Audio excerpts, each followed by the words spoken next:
Hey, everybody. This is episode 33 of the Practical Path podcast. I am Pastor D, I'm Ashley. and we are going to have a little bit of fun today with a very, very good topic. Instead of leading everything off, I'm going to let my lady of my life, my wife, do the honors, but I will say, God, thank you so much for what you do for us, and the eldership and our pastor. Thank you so much for supporting us. Please like, subscribe, comment. It really helps, and we really appreciate everybody that watches us. All right. Have at it. I think this will be an interesting topic Okay. to have people comment on and give us their thoughts on it. Okay. So, this topic came to me because I was at work yesterday. Because I usually take a walk during my lunch and I listen to an audiobook. Okay. Well, the book I downloaded it in the wrong version. It ended up being an ebook. Okay. Well, I can't walk and read and not run into people at the same time. So I was like, all right, well, I guess I can listen to a podcast. So I found this random podcast. It's called Dirty History. This is a church-oriented, faith-oriented. Not dirty. I'm sorry, Dark History. Dark History. I'm sorry. Okay. Sorry. It's Dark History. Just making sure. And I picked one of her random episodes because I know nothing about this podcast or her or what it's about. So I picked a random one, and it ended up being about this cult leader. And as she was talking, I was like, "Oh, this is interesting." Not saying I want to join a cult or anybody should. I'm against them. But the one she specifically talked about, his name was Father Divine. Okay. And he came about in the early 1900s. Okay. And he actually was from Baltimore, Maryland. Why you gotta be picking on Baltimore? It was coincidence. And he ended up moving, fast forward however many years later, he ended up moving to New York. Okay. So that's where he ended up, in New York. Okay. But his main thing that brought people in was doing good. Like, he provided housing for these people, jobs for them. His thought process was way off. His thought process was, if I think it, it will happen, or it will be true. Okay. And, as time rolls on, he decides, okay, I'm God. So that's how that usually cults turn up. Somebody says, I'm God. And so I don't know a whole lot about cults, but the little I do know is there's always something that draws people in. Mm-hmm. And they always have a thing. They don't always necessarily do good things like this guy did. Like, he housed them, he fed them, he gave them jobs. But they all have that stuff in common, which is you get isolated from your family. You have to give all of your money to this cult, to the mission. Were there a lot of women involved? Well, apparently there was both. Oh, okay. But the rules, because there's always rules, and if you don't follow the rules, you get kicked out. Okay. So the rules were no sex. For anybody. Okay. No, for anybody. Okay. No matter if you're married, not married, no sex. Mm-hmm. If you came into the group married and with kids, they sent the kids away to be raised by other people. Of course. And then the men and women lived in separate areas. Okay. The only time they could talk was during business. It was for business. Yeah. And then all of their money had to go to the mission, which funded the housing that they all lived in, helped buy the businesses that they all worked out of. But apparently this guy obviously was pocketing the money because he was billionaire, apparently, for that day and age. By the time it was all said and done. I see. So it got me thinking how easy sometimes it can not see people, especially if they're looking for something. Because would you agree most people join a cult because they're looking for something? Yeah, they're looking for something that they can't find, or they're not putting forth the effort to find on their own. Right. So you get somebody comes along and says, I have all your answers right here. Just follow me and your life will be, great and wonderful. And I think some of them are very obvious as an outsider looking in, knowing red flags, this is not good, this is a cult. Like the ones you have to give me all your money. These are the rules you have to follow. If you don't, you're cast aside. You can't talk to your parents anymore. Yeah. Some of them I think start out once. I've never had. I said again, I don't know, but I think in general cults are very isolationist oriented, right? So again, I haven't researched a boatload about them either. I just know what I've seen in documentaries and such. But me, for me, cults have always come off as okay. I'm the big dude on top, or there's some that have been led by women, so I'm big person on top. You got to follow whatever rules I set forth because I am the law. And they do it very charismatically, right? And the one thing that kind of correlates with that, which is why I treat my spiritual gifting very, very tentatively, is prophecy. So there's very specific giftings of leadership in church for those of us that don't know. They're very specific. There's being an apostle, being a prophet, excuse me, uh, shepherd, teacher, right, evangelist, and of those, a lot of them can be misused, but by far, being a prophet or claiming to be prophetic has been the one that has been so misused by people. And that's where it comes from. You have a guy that says, and I mean, it's happened more than once now. I'm a prophet, and I'm the prophet of God, or I am God, equal to. I get all of these spiritual sayings and visions, and you just need to all follow me. And I need your money to do God's work, and I need you to do God's work beneath me. And if I say it, you need to do it, just like you were saying, right? And that whole prophet thing, I don't even touch it. Now, it's biblical that that spiritual gifting exists, right?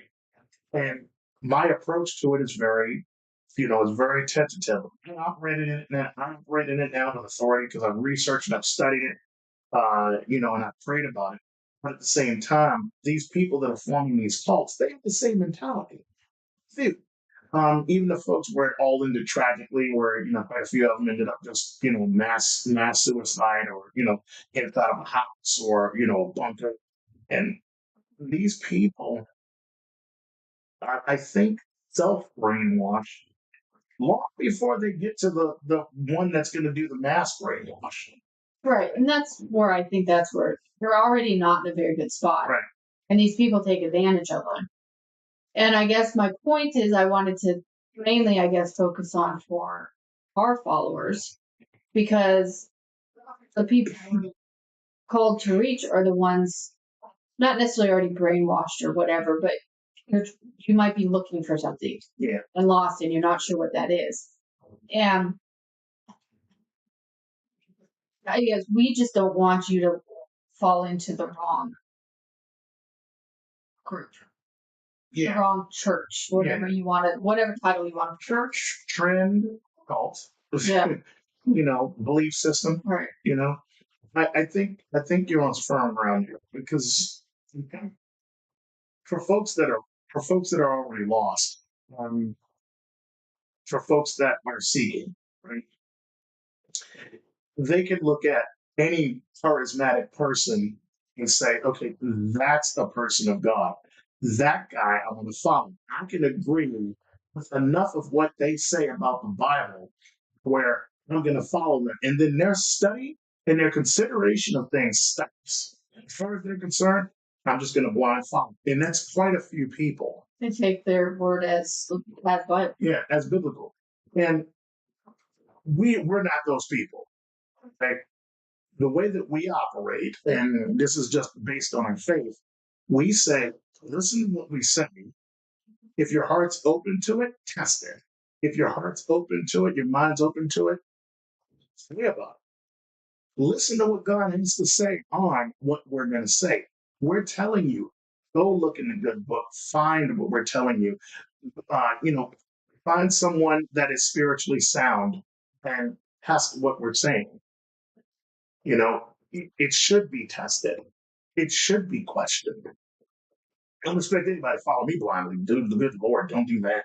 Yes, because we will be in trouble. This isn't about me. I try to point people to Jesus. Jesus brings people to the front. So at the end of the day, this podcast, heard me. We're leading the ministry, but it's not about us. It's honestly about the people that we're trying to reach and Jesus. That's it. All of history hinges on him. So at the end of the day, if you're listening to what we're saying and you're not hearing Jesus in what we're saying, or we're not pointing to Jesus in what we're saying, then stop listening because we're not the people. We are not biblically sound in that regard if we're not doing that. And trust me when I tell you, we're going to. Um, we are not trying to be cult leaders. We don't want to put off that mentality. We don't want to put off that everything that we say is 100% biblical law. A lot of biblical doctrine is subject to interpretation. It doesn't mean that it's fallible or flawed. The Bible doesn't have an error in it, period. But people's interpretation through our human lenses, through our human minds, and through the baggage that we carry from either being introduced to Christ the wrong way, or generally just our experiences in the world tainting our view of what God is, who He is as applied to us in the world, can distort what's being said to you about the Word. And that's the thing. That's a lens that you need to get rid of. And we're not saying, again, we're providing the perfect lens for you to look at. No. One thing that we are trying to do well, very well, is just simply introduce everyone that we're targeting to God the right way, in a very layman's, down to earth, very grounded, practical way. It's in the name of the ministry, practical faith. Um, you have anything to add to that? I just say if we're not the people, to teach you and show you God and stuff, then wherever you find it, if you want to make sure it is a true Christ led group, they first off will allow you to ask questions. Mm-hmm. They will encourage you to ask questions. Mm-hmm. They will not have you isolate yourself from family or friends, because we're supposed to be bridge builders. Yeah. So that's the complete opposite of what Christ. I think that's the main. Yeah, but main. no, that's it. We're supposed to be bridge builders and peacemakers, right? That is definition of what a Christ-centered life is like. If you're operating in Christ, regardless of your spiritual gifting, regardless of the message, at the end of the day, you are a peacemaker. You build bridges. You introduce people to Christ. You speak His message. You let yourself be used as a vessel, as a missionary for Him to reach other people. And I will tell you, those that are out there that are trying to be the man on top and everything, they don't want you to have a brain. They want your heart open to what they have to say. They want yes, and that's it. They want yes, man. Yes, man. I mean, it's the whole prophetic thing that a lot of folks have said in the past, whether it was a televangelist or, whoever, the big church guy getting busted for having a $1 million jet when everybody in his church is living in whole homes that are falling apart. I might want to question that guy. I might want to take that guy's teaching to task, especially when, I'm looking at what I'm wearing. I'm wearing a pair of holy tennis shoes, and he's got on some dress shoes. I'm like, okay, let me see what's going on here. So, all told, all told, we're not trying to say that everybody that speaks out on the internet or speaks out as a televangelist or, speaks out for God is a cult leader or trying to establish. We're just saying that a lot of these people that are trying to use God's word to mislead folks, they end up with a cult following because they're charismatic. They know just enough about the word to sound biblically, to exhibit a biblically sound teaching. And they want to first off disarm you of your mental and your emotional defenses. They want to take that apart. And also folks that are around you. Get those people out of the way, your parents, your kids. Often, if it's a guy, get the men out of your life, your husband, your brothers. Just come as you are, Miss Ma'am. Just come as you are. Bring your sister too. Bring your best friend too. And then you've got one guy and maybe three or four other guys that are subservient to him over here, right? And then a whole host of ladies that are suddenly his fertile ground. Sound familiar? It sounds familiar, but that's a whole nother topic. It's all one. It's all related. It's all one and related, yes. Yeah, it's related. But I mean, all cults I think have a dark side to it. I should say they do have a dark side to it, but some are darker than others. And Well, I'm trying to be politically correct. We, as Christians, we're tasked with attacking evil and stomping it out. You know, God said we are to spread His message and bring disciples and introduce people to Him. He didn't say be polite about it. well, if you don't want to be polite, so Father Vine, apparently he ended up having sex with multiple women. That's what I said earlier. He had billions of dollars, Uh-huh. and I don't remember what else she said he had, but he definitely was not following the rules. Yeah. I mean, look out in Utah. You've got polygamists out there, whole cults of them, and family members, dudes with like 110 children across like 19 women. Right? I mean, these are number one on TV in some sense. That process is really, really simple. If you're going to be that way, hey, I'm not your judge.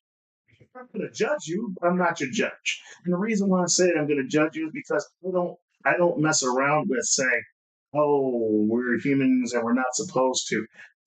Generally speaking, spiritually, no, we're not supposed to judge people, but we're humans, so we do it. We look at people, we see something that doesn't match up. There's a judgment that's made. And it may not be a malicious judgment, but it happens. So getting that out of the way, that we as humans judge people, I'm telling you like it is. I don't look at one person and do not make one judgment about it. I make a judgment about every single person you see. And again, it's not meant to be malicious. Some of them are good judgment. I see she has a nice haircut, or hey, I like your shirt. That's a judgment on a person. And maybe some people want to be QC and say, "Oh, it's just an observation." I'm not that guy. I'm going to tell it like it is. And if I see someone that I think is a cult leader, I'm going to learn about it. I don't care what he has to say. One, I can defend myself, but two, that's just what God has put in my heart. God has put in my heart to be called spade a spade. And guess what? Us prophets have a way of doing it. And that's just prophetic leadership, not. I can tell you right now, don't send me any emails, make any comments asking, do I know when the end times are coming? What end them? Nobody knows Yeah, when it's yeah, coming. nobody knows when Jesus is coming back. Heaven forbid that he comes back tonight, tomorrow, the next day. I can tell you right now, first thing I'm going to do is hug him. And there's going to be a lot of tears coming out. But, so we've established, no, we don't. Just when you're trying to find someone, if you're lost, you're unchurched, and you're just seeking, if you're the target audience of this podcast, Feel free to not take our word as law. We don't want you to. We want you to look it up in the Bible. We want you to test it. We want you to research. We want you to ask questions. Contact us. Comment, please. We are more than happy to engage. And that's what this podcast is all about. Engaging with those that want to seek God, want to talk about God. If you just want to, I don't know, be angry at them and voice your opinion, voice you drag out your baggage. We want to hear it because we will walk through that with you. And we do it humbly, but we will do it with His authority and with His guidance. And we're more than willing to pass that on to you. So that's pretty much it. Unless you got something else to add. Nope, I'm good. Great. Well, again, I'm Pastor D, I'm Ashley. and this was episode 33 of the Prophet Path Podcast. Thank you, everyone, for tuning in, and everyone have a great rest of your week. Yeah. But that's a wrap.